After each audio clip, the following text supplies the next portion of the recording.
2014 में जापान के PM Shinzo Abe Bharat के रिपब्लिक डे पर चीफ गेस्ट बने तो Mumbai Ahmedabad bullet train project sign हुआ। 2015 में बराक ओबामा के चीफ गेस्ट बनने पर अमेरिका ने भारत को मेजर डिफेंस पार्टनर घोषित किया और 2016 में फ्रेंच राष्ट्रपति फ्रांसवा ओलांद के आने पर 36 राफेल जेट्स का समझौता हुआ।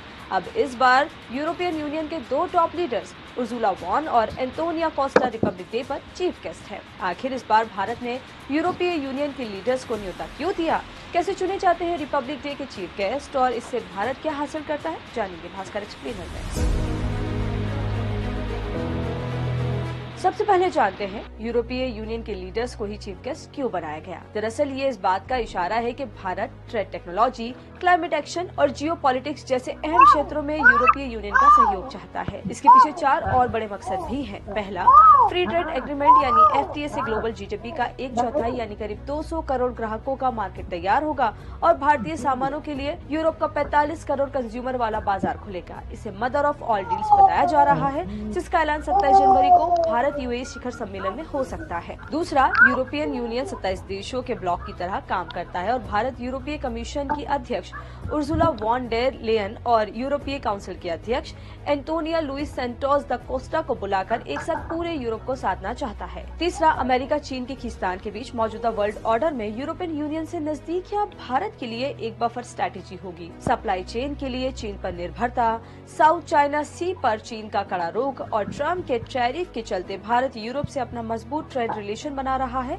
ताकि भारत के लिए विदेशी मार्केट खुला रहे। और चौथा, India middle east Europe economy corridor यानी IMEC भारत और यूरोपीय यूनियन दोनों के लिए अहम है। इससे स्वेज रूट के मुकाबले ट्रेड में 40% कम समय और 30% कम लागत लगेगी। भारत खाड़ी देशों से सीधे जुड़ेगा, तेल गैस व्यापार आसान होगा।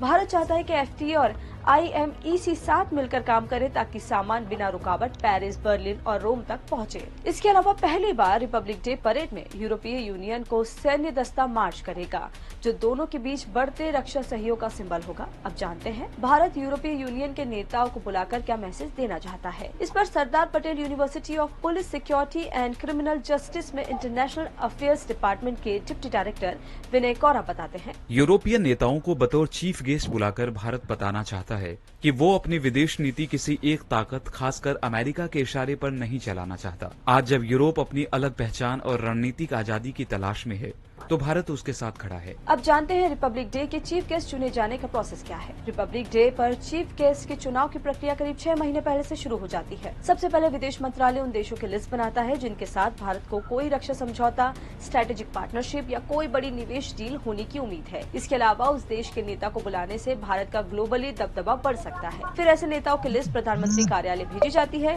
जिसके बाद PM और उनके सलाहकार मौजूद वैश्विक माहौल के मुताबिक चीफ गेस्ट तय करते हैं। इसके बाद औपचारिक न्योता भेजने से पहले राजदूतों के जरिए उस देश के नेता का शेड्यूल पता किया जाता है। अगर नेता व्यस्त नहीं होते तो राष्ट्रपति के सिग्नेचर के साथ ऑफिशियल इनवाइट भेजा जाता है। लेकिन अगर नेता व्यस्त है तो दूसरे तय नाम के लिए प्रोसेस शुरू होता है। एक बार जब मेहमान निमंत्रण स्वीकार कर लेता है तो प्रोटोकॉल डिपार्टमेंट और सुरक्षा एजेंसियां प्लानिंग और तैयारियां शुरू कर देती हैं। ये प्रोसेस पूरी तरह गोपनीय होता है जब तक इसका आधिकारिक ऐलान ना हो जाए। और अब जानते हैं कि रिपब्लिक डे पर चीफ गेस्ट बुलाना सिर्फ सम्मान है या कोई डिप्लोमेटिक मैसेज। इस पर फॉरेन पॉलिसी एक्सपर्ट विनय कौरा कहते हैं, भारत ऐसे सिंबॉलिक काम से अपनी डिप्लोमेटिक और स्ट्रेटेजिक पैठ को मजबूत करता है। इसके जरिए भारत दुनिया भर में अपने रणनीतिक इरादे और विदेश नीति को व्यक्त करता है। इसके अलावा एक्सपर्ट्स मानते हैं कि मेहमान नवाजी के जरिए भारत बताता है कि उसके लिए कौन अहम है और उन देशों के साथ डील्स और पार्टनरशिप भी करता है।